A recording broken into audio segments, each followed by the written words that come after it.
iniciando mais um programa Presença e Harmonia com apoio cultural da Ordem Rosa Cruz Amorque. Hoje tratando do tema concentração, observação. Você sabe observar? É justamente disso que nós vamos tratar nesse programa. Mas antes de entabularmos aqui uma discussão com o nosso querido Frater Elias, vamos prestar atenção nesse clipe que vai entrar agora no seu vídeo.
Então, com imagens privilegiadas aí da Morada do Silêncio, um local mágico que a Ordem Rosa Cruz mantém aqui em Quatro Barras, né, na Serra do Mar. Se você ainda não conhece, vale a pena conhecer. Frater Elias, nada melhor que a natureza para testar os poderes de observação, né? Mas, viu, Frater Jamil, vamos dizer assim, observando, né, o clipe, nós estávamos rememorando, vamos dizer assim, algumas coisas muito interessantes. E algumas delas nós já falamos em programa aqui, por exemplo, a questão do Leonardo da Vinci, né? Quer dizer, que é admirado por todos nós. De onde é que veio toda essa criatividade dele, essa capacidade inventiva e tudo. E segundo a história, ou algumas histórias, né, ele era um grande observador. Era um grande observador. E alguns dos inventos dele, ele descobriu, vamos assim dizer, começou a surgir, vamos dizer assim, as primeiras imagens, justamente nessas caminhadas que ele fazia. Muitas das vezes, durante uma viagem de um percurso a outro, ele parava, né?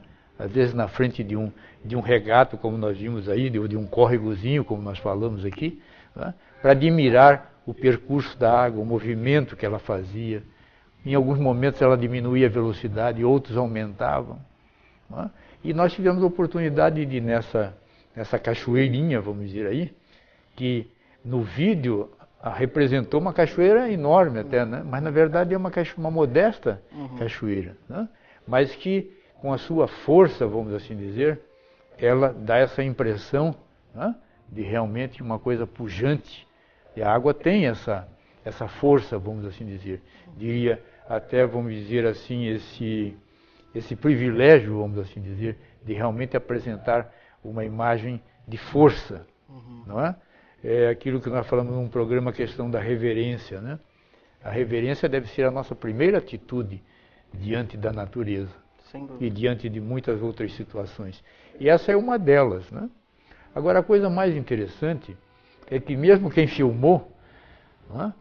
O Frater que fez o filme, depois nós trocando algumas ideias durante a montagem, e ele me dizia o seguinte: mas veja, Frater, interessante, essa parte aqui seria bom nós não colocarmos, porque veja, parece-me que teve uma geada no dia de ontem, algumas folhas estão queimadas. Então veja o que é observação.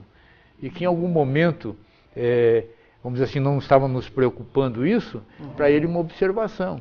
Sim. Então, observação é importantíssima na nossa vida. Importantíssima. Porque muitos de nós, o que acontece? Dependendo do nosso dia a dia, da nossa profissão, né, nós nos tornamos, às vezes, grandes intelectuais. Né? Profundos conhecedores de determinada matéria. Mas em nenhum momento nós tivemos a experiência. É verdade. Não é? Por isso, por exemplo, a grande riqueza dos botânicos, principalmente aqueles que buscaram a natureza. Sim. Hoje, inclusive, nós tivemos a oportunidade de estarmos olhando no Google a flora brasiliense, quer dizer, é um livro, uma flora que toda ela desenhada, não é fotografada, desenhada. Essa criatura desenhou as flores, vamos dizer assim, a flora em si, brasiliense. Entendeu? Então a coisa mais linda, nos mínimos detalhes. Então a observação, ela nos aproxima da experiência e nos, de certa forma, nos ensina a reverenciarmos. O senhor sabe que o que o senhor está falando está me lembrando também uma modalidade de meditação zen, que é a pintura zen, que os monges se dedicam a olhar a natureza e tentar reproduzir, e nesse tentar reproduzir, observar, eles praticam a meditação também. Eu não sei, mas parece-me que vamos dizer assim, um tipo de um koan, vamos assim dizer, né? Exato. Alguma coisa Entendeu? assim. Alguma coisa assim. Mas justamente qual a razão disso? Que justamente o que a observação faz? Além dela nos estar dando elementos, à medida que nós temos mais conhecimento, nós aprofundamos. Porque à medida que eu quero aprofundar, e isso vale para os nossos acadêmicos, eu quero aprofundar o conhecimento, aliás, eu quero conhecer determinada coisa, eu preciso aprofundar o conhecimento. Então, veja que existe uma forma de relação entre o observador e o observado, vamos dizer, aquele que está observando e o objeto. Não é?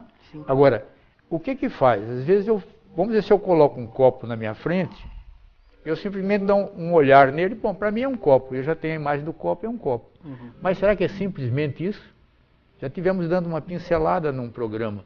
Se eu começar a ver o formato desse copo, o tamanho, a altura, não é?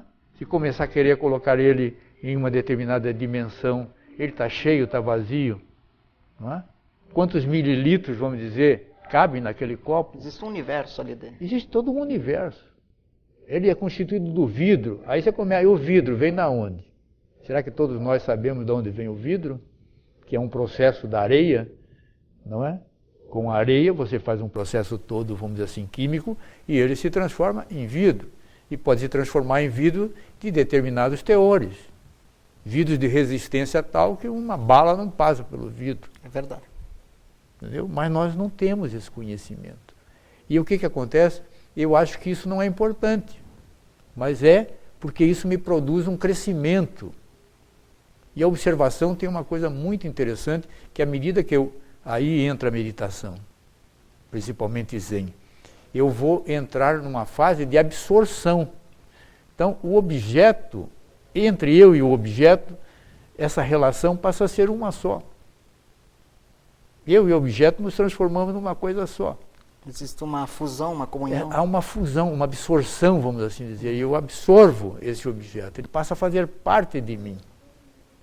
Que interessante. Veja, entendeu? Então há um crescimento muito mais profundo do que eu estou pensando. Por isso, por exemplo, eu num primeiro momento, eu posso olhar para uma árvore, né? Nós estávamos falando agora há pouco do problema que tivemos aí com relação ao vento, né? Entendeu? Então, você olha uma árvore, você vê apenas uma árvore, porque você tem uma ideia do que é uma árvore. Mas será que você já se aproximou da árvore para observá-la? Bem pertinho do seu tronco, ver o que acontece ali, o que tem ali. Existe vida ali ou não? Então você vai começar a observar que se você se aproximar mais ainda de uma casquinha, você vai ver mais coisas, você vai ver a vida que está ali. Por mais que tem árvores que têm uma casca lisa, tem outras que têm cascas escamadas, vamos assim dizer, escamosas, entendeu? E naqueles buraquinhos, se nós formos observar, existe vida das mais variadas formas.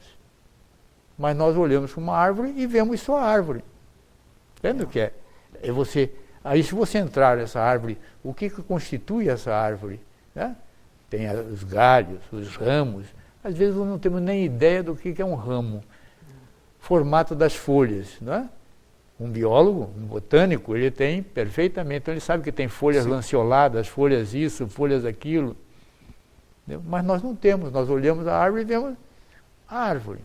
Porque a palavra árvore nos dá um certo sentido, vamos assim dizer. Num programa passado, o senhor uma vez citou o exemplo da melancia, que a gente por fora, daí corta, ela tem... O senhor pode falar novamente? Exato. Não, a melancia tem uma lição profunda para nós, porque nós às vezes queremos discutir, vamos dizer, Deus, né? A existência deles ou não. Então a melancia é uma prova muito interessante. Porque quem é que colocou as sementes dentro da melancia? Elas estão lá. Não é isso? E se nós comermos a melancia e essas sementes irão reproduzir. Essa vida tem continuidade. Sim. Mas nós fazemos o quê? Nós temos alguma reverência para olharmos isso? Não. Para observarmos isso? Não. Não.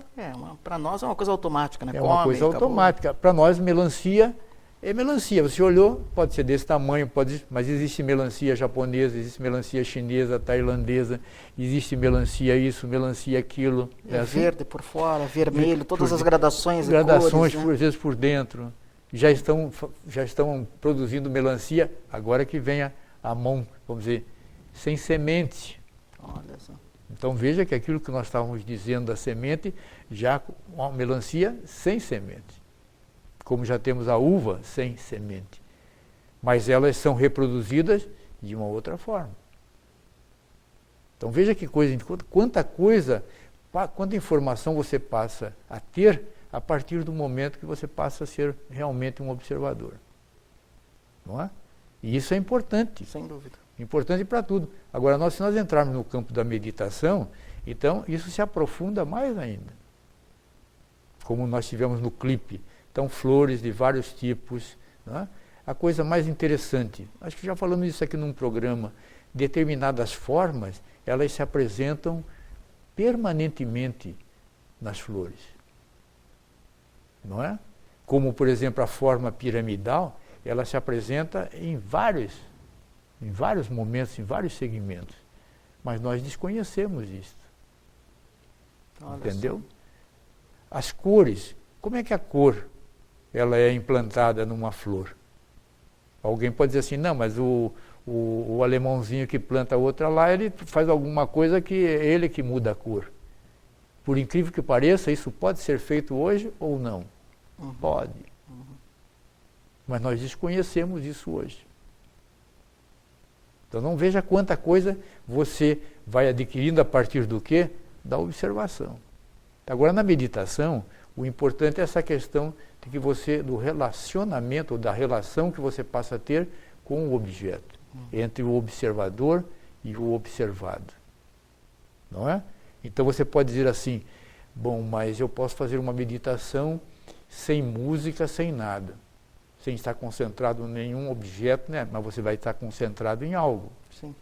Ou você vai estar concentrado na ponta do seu nariz, ou você vai estar concentrado no seu interior, né? Procurando ouvir as batidas, o ritmo do seu coração ou da sua respiração. Então, possivelmente você vai tomar consciência de algumas coisas que a gente não tem consciência. É verdade. Como nós já falamos uma vez aqui, a pele respira ou não? Respira. Nós não temos. Não é? Alguns não desconhecem essa informação. Entendeu? Sim. Então, são coisas importantíssimas. Quando falamos, por exemplo, a respiração, de uma meditação, você vai observar o que? A sua respiração. É fundamental. Entendeu? Então, tudo isso vai nos, vamos dizer assim, enriquecido através da observação. Mas nós ficamos muitas vezes do quê? Na informação que o outro nos passa. Sim. Nós nos esquecemos da importância da nossa experiência. E eu imagino que quando a pessoa começa a praticar isso, Frater Elias, a qualidade de vida dela muda também, né? Melhora. Não só a qualidade de vida, veja, Frater, não só a qualidade de vida, como cura. Nós temos que entender que a reverência cura. Porque nós estamos começando a perceber, a ter uma percepção de que em tudo existe algo mais. De que o divino está presente nisso. E essa energia é uma energia fortíssima, Sim. potentíssima. Não é? Tanto é que as flores curam. Então aí os florais de Bach. A homeopatia cura. Sim. Por quê? Porque tem princípios vitais, vamos dizer, da energia vital, que são importantíssimos para nós. Agora veja que essa transmissão, ela pode ser por uma via muito sutil, Sim. que é a via do pensamento, que é a via do amor. Porque é importante, por exemplo, nós entendermos a lei do amor. Porque ela cura. Por isso. Sim. Não é? Por isso o Divino Mestre insistiu tanto, né? Aliás, continua, não é? Insistindo, né? Repetindo da importância do amor. Não é? Até de você, já falamos em alguns programas, de você aprender a amar o seu inimigo. Porque nesse momento você está fazendo a maior transmutação que possa existir. Sim. E isso cura. Essa que é a questão toda. Então essa mudança, ela cura. Esse observar a natureza, esse contato, claro, veja bem, desde que seja feito um contato, né, vamos chamar assim, amoroso, né, harmonioso. Então, à medida que você faz isso, mas não tem a menor dúvida que esse processo está acontecendo. E muitas das vezes nós nem tomamos consciência dele. É verdade. Ele é natural.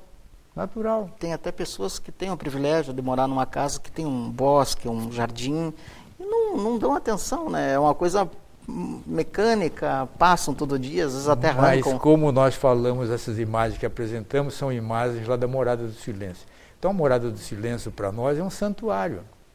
Mas nós estamos perdendo essa questão do santuário, da reverência, não é? Do santuário, do reconhecimento de que existe algo mais nesse sentido. Por quê? Porque nós ligamos o santuário a só determinados pontos. Sim. Então nós localizamos. E hoje está cada vez mais sendo comprovado a não localização. Não quer dizer que isso seja um desrespeito, mas sim uma explicação no sentido de que pode estar em vários momentos. Sim. Nos momentos, inclusive, mais simples. E até para alguns insignificantes. Mas para aquela criatura que estiver observando, que estiver em comunhão com aquilo, mas não tem a menor dúvida, pode ser o grande momento dele. O que nós chamamos assim, o grande encontro, o grande reencontro com o sagrado. Não é? Quer dizer, deixar-se contactar pelo sagrado. Nós nos afastamos de tudo isso, nós não permitimos que essas coisas se aproximem de nós. Não, inclusive, historicamente, parece que comprovado, diz que a iluminação do Jacob Boehme foi quando ele observou um raio de sol entrando pela janela e refletindo num prato de estanho. Exato. Ali naquele momento, ele observando aquela magia, ele teve uma expansão da consciência. Exato, porque a observação, veja, ela depende muito do estado, vamos chamar assim, interior que nós estamos. Como o Frater falou, da concentração que nós estamos. Dependendo, eu posso estar, vamos dizer assim, recitando um salmo, ou vários salmos, daqui a pouquinho eu estou num estado de concentração, de enlevo, vamos chamar assim, entendeu? Que alguma coisa que se apresente pode, nós temos uma experiência com o luminoso, como falavam, né? Quer dizer, luminoso do quê? Com o sagrado. Isso pode acontecer em vários momentos. Daí a importância da observação. Agora, o que acontece? Nós ficamos desatentos. Exato. Aí você diz assim, eu estou fazendo uma caminhada. Ele está fazendo uma caminhada, mas está olhando para quem? Para nada. Está fazendo uma caminhada automático, dentro dele, com medo de todo mundo, não olha para ninguém. E com o pensamento rodando. Né? Com o pensamento rodando, quer dizer, não sabe nem aonde que está passando. Ele está mais ou menos pensando, o médico falou que ele tem que andar 1 hora. Então ele está perdendo a oportunidade de ver por onde ele está passando. Agora há pouco, ao chegarmos aqui no estúdio, estávamos vendo os sabiás, e daqui a pouquinho começaram a aparecer outros passarinhos, sabiá com peito vermelho, o outro um pouquinho mais escuro, e etc. E assim, quer dizer, a natureza está rica de detalhes. Está rica de detalhes. E em tudo isso está a presença do sagrado. E só que nós estamos perguntando aonde é que está esse sagrado. Não é assim que está hoje em dia? Porque todo mundo diz que está resgatando o sagrado, mas está correndo atrás dele. Certo? Veja que coisa interessante, como é que nós estamos. E está ao nosso redor, né? E está ao nosso redor, dentro de nós, bem pertinho de nós, e nos detalhes, às vezes, os mais, como o Frater falou aqui agora, do Jacob Boehme. Pois é. Os detalhes, às vezes, insignificantes para alguns de nós. Sim. Tanto é que, às vezes, ele, coitadinho, sofreu muitos anos porque ninguém acreditava nisso, né? Como é que ele pôde ter uma experiência desse jeito? Exato. Não é? Se ele não foi em tal lugar, ele não estava falando com fulano de tal. Como é que aconteceu? Aí é que estão as coisas. Como é que aconteceu? O encontro das almas, vamos assim dizer. Não é? O encontro das almas. O encontro da sua alma com os anjos, o encontro dos anjos com essas energias maravilhosas que estão por aí e que a gente às vezes está se esquecendo delas. É verdade. Já soube de pessoas que meditaram no voo de um inseto, né? Nas formas que o inseto descreve, né? Se concentraram naquilo e começaram a observar. Mas experiência de Leonardo da Vinci. Exatamente. Leonardo da Vinci passava horas observando as gaivotas, ou isso, conforme os pássaros, como voam, como não, como faz esse movimento, como é que planam, por que isso, que aquilo. É isso. Então é essa observação. Quer dizer, você se abrir para ter o contato com o luminoso, vamos dizer assim, o sagrado que está por trás de tudo. Só que, infelizmente, às vezes a gente fica pensando que é a gente, é não sei quem, e nos esquecemos disso. É verdade. E isso precisa ser resgatado. Quer dizer, à medida que nós nos permitirmos a ter esse contato, nós vamos nos surpreender. Então vamos fazer uma coisa, Frater Elias, para fechar o programa, que temos aí uns 3, 4 minutos, né? Quem sabe nós podemos rodar novamente o clipe do início, como né? Não, Frater E você agora observa de uma outra forma, né? Esse clipe procura absorver, ainda que pela televisão, mais detalhes, né? Tenta fazer aí uma comunhão. A todos os nossos amigos, né, Frater Elias, a gente agradece, desejamos uma paz profunda, né? E vamos encerrar o programa aí com o clipe da abertura, para que você observe.